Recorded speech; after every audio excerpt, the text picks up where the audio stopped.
Assalamu alaikum. Hello back, everyone. Thank you for submitting your homework, most of you.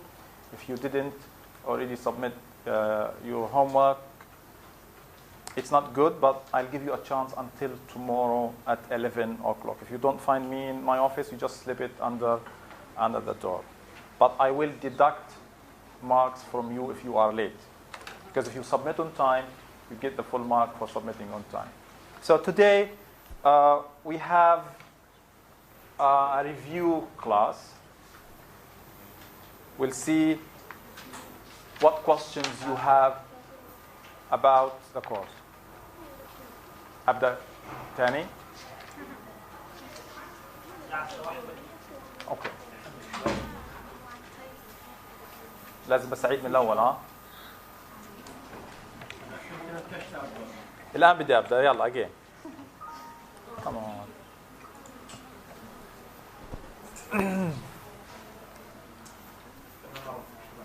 الفيشة.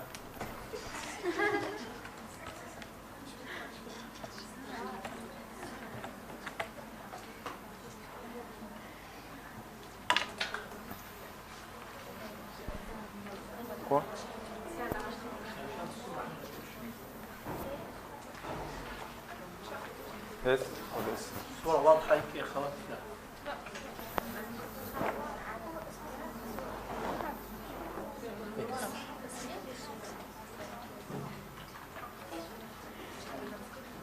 Yeah, better. Thank you.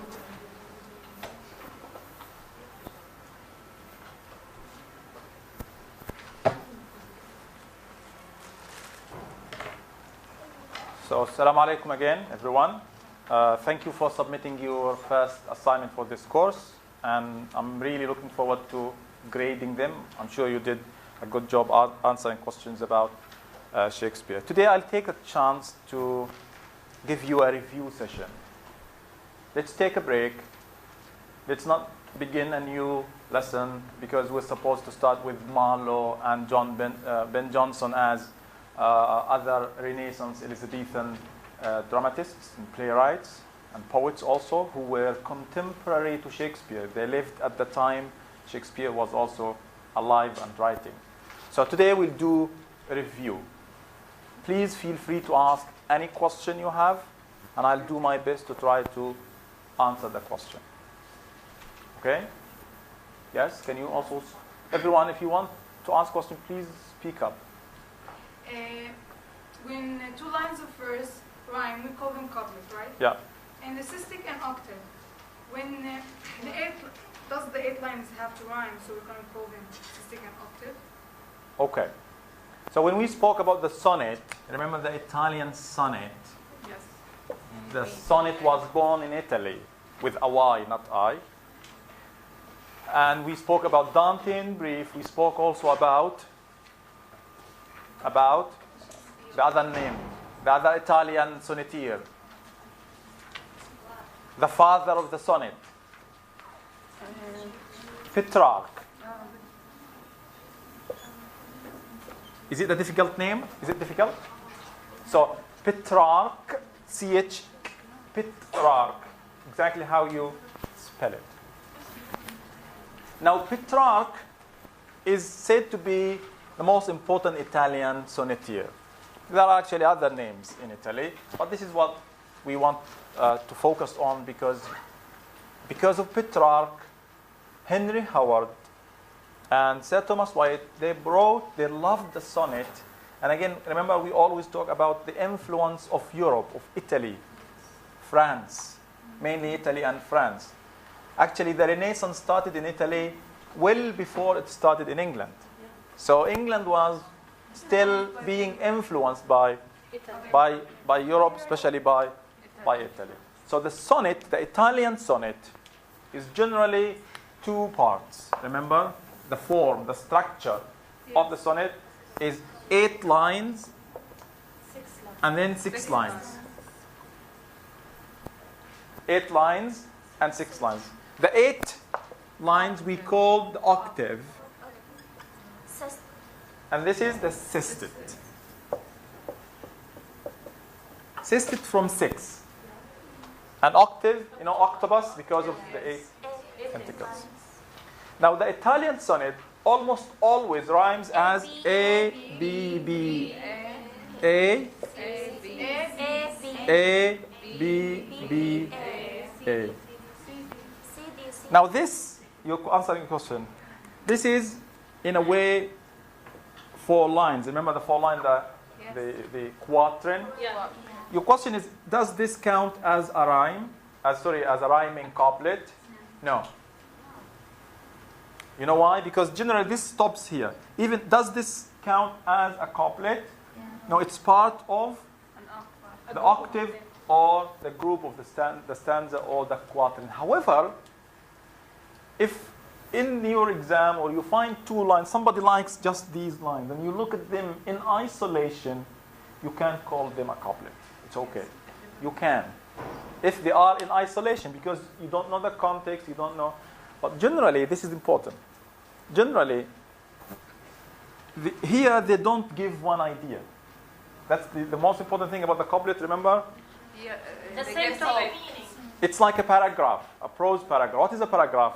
A group of related sentences about one topic, one idea. Now the couplet, 2 rhyming lines. 2 rhymes, 2 lines that rhyme, and they are about the same thing. Always remember Shakespeare's couplet at the end. So long as men can breathe or eyes can see, so long lives this, and this gives life to thee. What happens in the first 4 lines here, the quatrain, is the author develops an idea. If you stop here, the idea is not complete. If you stop here, it's usually not complete. If you stop here, it's usually not complete. When you finish the first 4 lines, you have a part of an idea that could give you something. But it's not complete until, in the Italian sonnet, until you read the first 8 lines. When you read the first 8 lines, you realize, oh, okay. So it gives you an idea. The same with Shakespeare. When we spoke about Shakespeare, we said Shakespeare's structure is, we have 3 quatrains, remember? 3. What's a quatrain? 4 lines. From quarter. Okay? And a couplet. Plus a couplet. Now, the first 4 lines usually have one idea, one image. And then the second quatrain moves to another idea or image. And the third quatrain moves to the other idea. But the 3 quatrains have the same theme, the same problem, the same crisis. Like in Shall I Compare Thee to a Summer's Day? He spends almost 12 lines saying, no, life is not perfect. Every fair from fair sometime declines. Summer is beautiful, but sometimes there is rough winds, right? Yeah. Summer is beautiful, but again the winds do shake the darling buds of May. Summer is beautiful, but summer is sometimes what? Hot. Short and hot. Sometimes the clouds destroy the beauty of this. So he moves from one image to the other, like in Sonnet 73, I guess, where he speaks in the first quatrains, he speaks about the end of the year, autumn. Yes. What happens in autumn? Yellow leaves. Yellow leaves. Right? The end of the circle. In the second quatrain, he speaks about the end of the day, the sunset. So the day is good. We start active, energetic. We have all hopes and, dreams. We want to go to school, to attend classes, to meet friends, to go to the cafeteria, to eat pizza, At the end of the day, it's like everything comes to an end. Nothing lasts forever. And then in the third quatrain, he speaks about the end of a fire. Fires, fire. But it ends up as ashes. So what is Shakespeare doing here? He's giving us 3 images. The 3 images about the inevitability of death. The passing of time. Time kills everything. In a way, this is the crisis. This is the issue of time. But what does he do in the couplet? He gives hope. In a way, he twists. There's something called a volta. The volta is a twist.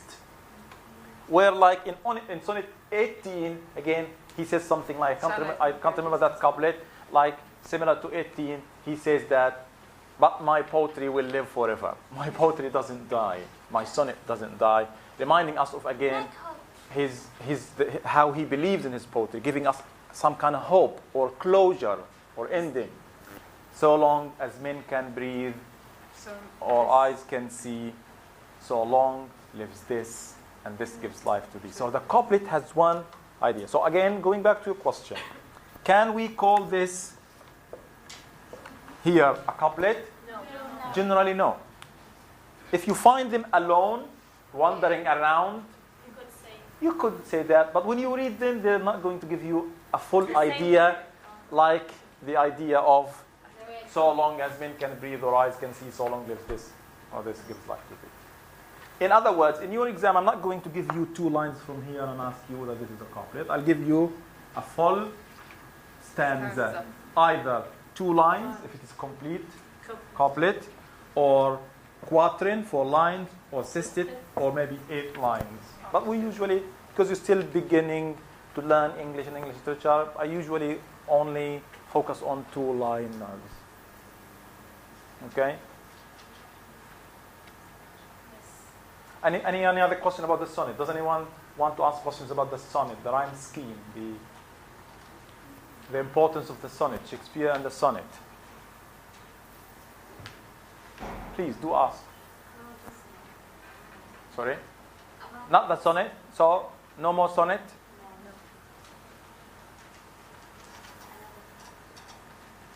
Okay, I'll ask you a question here. In one stanza we studied in the other class today, there was, okay, don't look at the book, I'll just bring it myself. There was a line ending in drops and the other one ending in box. Drops and the other one ending in box. Listen, these words don't rhyme. Do they rhyme? Is there rhyme here? This doesn't count, generally, unless the sounds before it have something similar to drop. Like hops, for example. Hops, drops and hops. Okay? But drops and box, they don't rhyme. The rhyme is generally not the last sound, usually 2, sometimes 3. We need to look at this carefully. Another example, what do you think of this? A very famous poem by Marlowe, we'll study later on. He says, he begins his poem saying, "Come, live with me and be my love." And notice when you begin a line of verse, you begin The capital. That's the rules when you write poetry. The first word, you capitalize the first letter of the first word of each and every line. Yes. And this is how you distinguish sometimes verse from prose in Shakespeare. Yes. If it is capitalized, then it's It's poetry. so- If it's not, It's prose. but more important than this is the music. We've seen how Shylock doesn't use poetry in Hath Not a Jew Eyes. And we will all the pleasures. That's a very famous a poem here. Is it a couplet? No. Okay, we have love and prove. Not the same sound. Okay, we have O-V-E and also O-V-E. If you know how to do transcription, this is love and this is prove. Probably next year. What do you think of this? Is this a couplet? No. Do we have rhyme here? What do you think? No, it's not a couplet because the sound is different. The sounds are different. We have love, like dove, cut, hot, but, and this is prove. What do you think? Does anybody have something? Imperfect Triumph. Yes. If you look at the words, they look similar. They look similar. O-V-E, O-V-E. The V sound is the same, but the one before. So if you look at it from a distance, if you don't know the words, how they are pronounced, you think they rhyme. But in reality, they don't perfectly rhyme. They partially rhyme. We call this, it has different names. It's called imperfect rhyme. Or sometimes it's called I rhyme. You know I rhyme? Yeah. Because you look at it, they sound like they would be rhyming, but they don't rhyme perfectly. So what is this? It's still a couplet. This is a couplet because it has one idea. Come live with me and be my love, and we will all the pleasures prove. Is there a rhyme here? Yes. Yes. But the rhyme is imperfect. Imperfect, still a rhyme. Why? Now, imperfect rhyme is still a rhyme. They rhyme, but they don't rhyme 100%. They rhyme like what, 60, 50%? Now, there is a justification for here. Sometimes the poet uses imperfect rhyme to tell us there's something wrong here. Okay, so look at this. This is a poem, a man inviting his beloved to love him and live with him. Why? Well, how is he trying to convince her? He's telling her, we will all the pleasures prove. We have all the pleasures in the world. In reality, no one has all the pleasures in the world. Nobody owns all the pleasures in the world. He's exaggerating. So, in reality, he's not telling the truth. And this sound here, prove, is telling us that he's lying. Because he's trying to depict life to the woman as a perfect, perfect life. But even the rhyme doesn't rhyme perfectly. That's the trick here. So the rhyme, the imperfect rhyme here, tells us something about the idea. So there is imperfection in the poem. And the imperfection is reflected in the imperfect rhyme. But what is the poet saying? He's saying, life is perfect, I own everything, all is fine, I own everything, we can have all the pleasures in the world. And the sound of the poem tells us he's lying. Because the rhyme scheme is imperfect, it reflects something imperfect in the meaning, in the idea. Or, simply, some people would say, but this is a very unpoetic answer, maybe during the time of Shakespeare or Marlowe, maybe these words could have the same rhyme. Could have rhymed in the past, like 300-400 years ago. Maybe they rhymed. I don't know how. Which is better, to say love and prove, or love and prove? Love or prove? Yeah, in my opinion, I think it's harsh to destroy love saying love. Maybe you can play with prove. But I don't know how they pronounce it. Maybe we can check this later on. So what's the point here? Sometimes this is not rhyme because the is here doesn't make rhyme. You need to check the letter, the sound before. Here, we check the sound before. And they don't perfectly rhyme. We call it imperfect rhyme. Or I rhyme. Is this important in the poem? Yes, because it reveals something about the poem, the meaning itself. The poet is saying, wait a minute. There is music and fun, but here we don't have perfect music. We don't have perfect music because something is wrong. What's wrong here?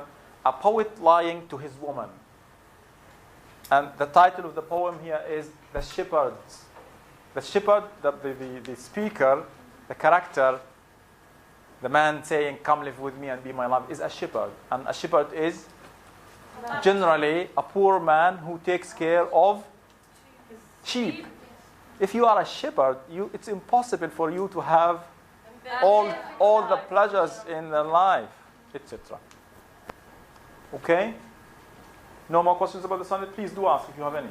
The sonnet, go. So I didn't get clearly, but it is in a rhyme scheme we focus more on the letters rather than the sound. The sounds, of course. No, the sound. When it comes to the rhyme, we care about the sound, not the letter. But it drops the end box like just to clear This one? No. Yeah, no. Sometimes, yes, like, why wouldn't this rhyme? Like, because more important, this is an additional letter, like it just comes and goes. Drop and book, it's imperfect.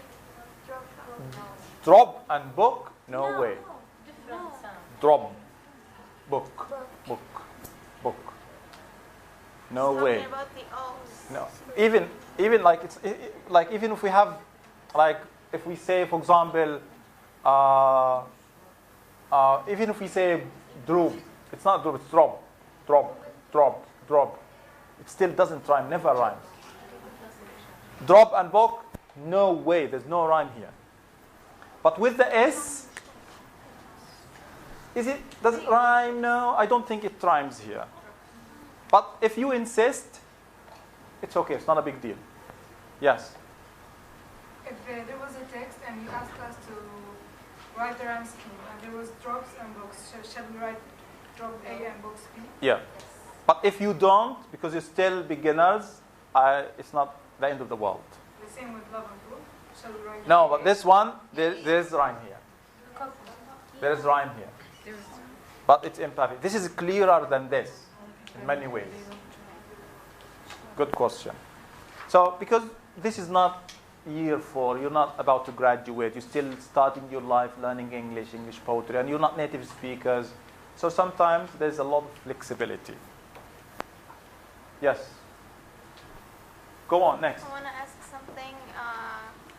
Are the questions about history, for example, who invaded England, are they included in the exam? Listen, this is a course about... The literature itself or the... Yeah, it's this. We're not studying history. We're studying literature. This is an introduction to English literature course for beginners. And I said at the beginning, we're going to examine the literary texts in their historical context. We're going to study how historical events influence literature, and how literature influenced life, changed life in a way or another. But the focus, 80% of our focus is on the literature. Okay? Some events in history are very important, like the printing press. You should know this. This is a scientific invention. It's a historical event. Did it influence literature? Yes. Of course. It helped. Because, mass production, like people had more and more copies. It took 2 years to make one copy of the Bible. Yes. But now, Easy. 1 year, 200 copies. For example, the French invasion, the Normans, when they came to England, they influenced the language and the literature. So the focus is on the literature, but it is important to know the major historical events. For example, Britain was invaded by many people from Europe, Anglo-Saxons, Jews. That's not included. You should know this. Okay. Are you going to put a question in the exam? Maybe. But the question here is in the literary context, in the sense that, remember, when we spoke about Old English, we said at that time we didn't have a clear idea of what England is. Even the literature was not pure English in the sense we have now, or even the sense Shakespeare composed. Because people still came from different countries across Europe, and they were using different languages. So did this, the invasions, did this influence the culture, the language, the literature? Yes, and that's the focus. So at that time we said England was trying to shape its identity. In the Middle Ages, Middle English, later on, like 300, 400, 500 years later, we started speaking about English literature, pure English literature, when we spoke about Chaucer. We said in Chaucer there's always this insistence on being different. He began his life, by the way, by imitating some Italian and French authors. But later on he developed his own style. He focused on the Englishness of the literature. Because when you have your own country, you want to have your own culture and literature. You want to be different. You want to create your identity. Remember we spoke about the English identity? When we mentioned Skeleton, Philip Sparrow, Vengeance I Ask and Cry. we said John Skilton was an important poet at that time because, in a way, he was helping shape the English identity. And in his poetry, we can find poetry that is different from the poetry of Europe, mainly Italy and France. In his poetry, there's a strong sense of the English identity. What is the English identity? What it means to be English. What makes you different from Italians and French? Number one, your language, right? Yes. Number two, your literature, your poetry, the stories, the narratives, the customs, the habits. So they were focusing on the things that make them different. So these invasions are important because English as a language is actually originally from different languages. There are, Latin roots, German roots, French words, many French words, even Arab words. English is naturally a very flexible language. It borrows from all the languages. So the invasions are important to understand because this is how England became England. It became diversity. There is now a strong movement in England and in the United States that is described as white supremacy, where people say England is for the white, only the white people, and America is for the white people. This is really silly because of racism, yeah, but also because England and America, they started on diversity in a sense. People from across Europe came there. People from across Europe went to America, and there was this reconstructing of. They found a body of 10,000 years ago in England, and when they did experiments and tests, they realized that he's a black man in England. He was there 10,000 years ago. And he's considered, I guess, the father of 20% of the English people now. So there's the idea of pure race is a lie. It's not true, it's a fabrication. People have always coexisted together. Why is this man, black man in England? Because people crossed borders, searching for safety, for food, coexisted in a way or another. Please. Some of the names are really hard to spell. If we misspelled some... No worries about spelling. But like Machiavelli, for example, okay, not easy to spell, but try to train it to get as close as possible. Don't give me, for example, don't spell spaghetti. Machiavelli is Machiavelli. What difficult names. But again, most importantly, I don't want you to misspell Shakespeare. I'll feel sad. That's shakes, shakes, shaking. Shake before use. Yes. She shakes the, the juice before use. It's a shake and then, or shake, spear. I don't know how you would do this. Either shake or shakes, and then, or spear. Because spear is another word, but this E is extra. Did I tell you that Shakespeare spelled his name, signed his name in 17 different ways? None of them, ironically, none of them is this one. And this is how crazy life is. So you spell your name 17 different ways, hoping that people would pick one of, because remember, spelling, there was no, standard for spelling. There were no rules for spelling. People would spell different ways. Only in the 18th century, people started to have rules. Do this, don't do that, drop this, changes. So this is Shakespeare. You usually forget either this E or this E. So Shakespeare. Please don't.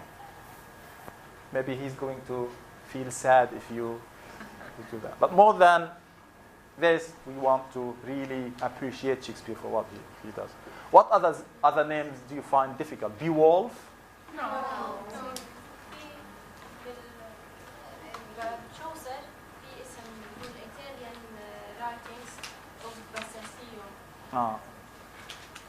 Listen, if it is something I skipped, you just skip it. Skip what? So everything that is... If I skip names of authors, names of texts, you just skip them. But other than this, the background, the talk, the brief description about the age, about the writer, about the text, please go through them. And I want you to read what is in the book, because this is how you improve your writing and your English. We'll focus just on The name, the authors, the texts we study, we examine, we mention in this class. If I skip something, any name, any text, you just skip it. Please. Are we going to be asked about, to summarize one of the plays of Shakespeare? Generally, no, you won't. But maybe, for example, in one of your questions is going to ask you to contextualize. Anyway, I shouldn't be speaking about this now, because we'll talk about this when we approach the exams. You know, context? To contextualize a text. So, I'll ask you, for example, I'll bring you 5 extracts from poems or texts we studied, and I ask you to contextualize 3 or 4 of them. I usually give you more choices, so more flexibility. Okay, question number 1 is to be or not to be. That is the question. So number 1, you put it in its context. You tell me this is by Hamlet, from Hamlet, by Shakespeare.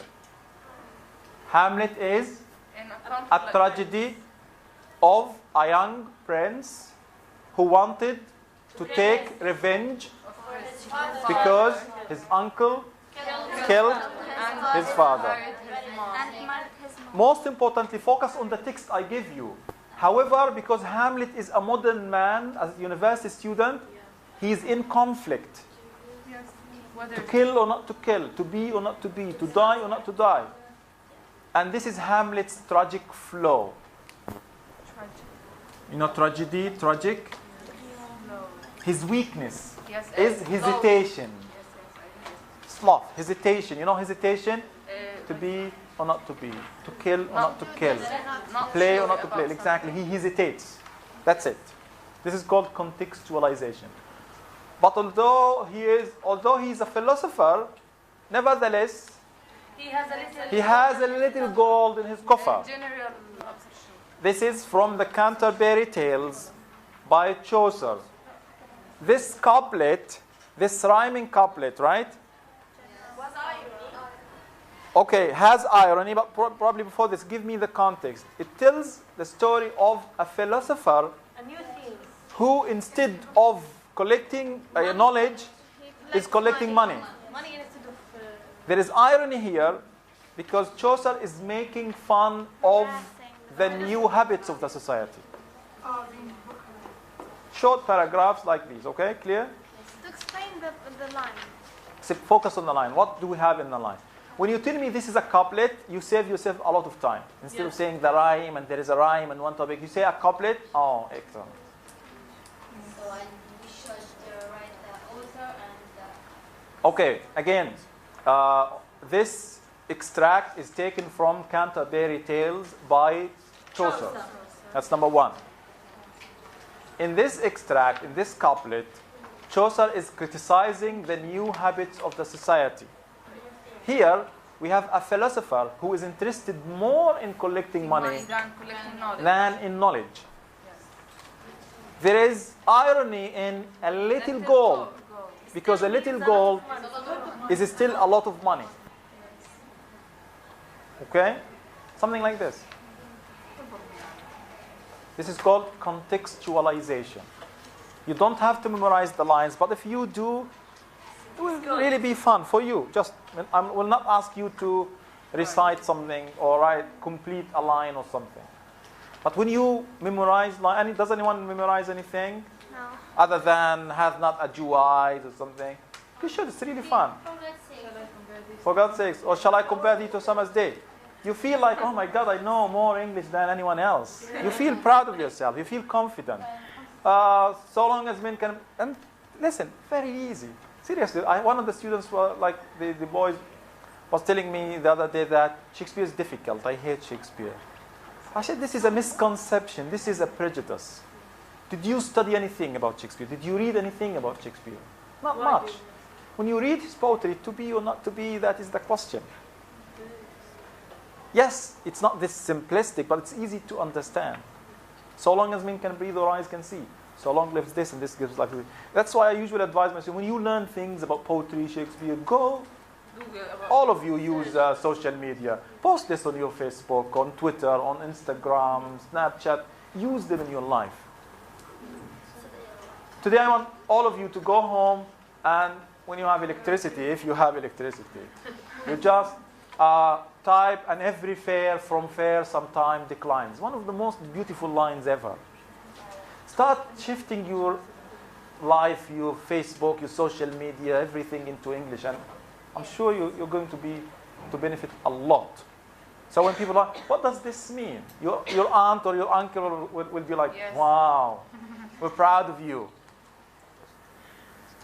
When people ask you what it means, you just explain it to them. Come to translate this word. Yeah, translating or just explaining. Yes, more questions. More, please.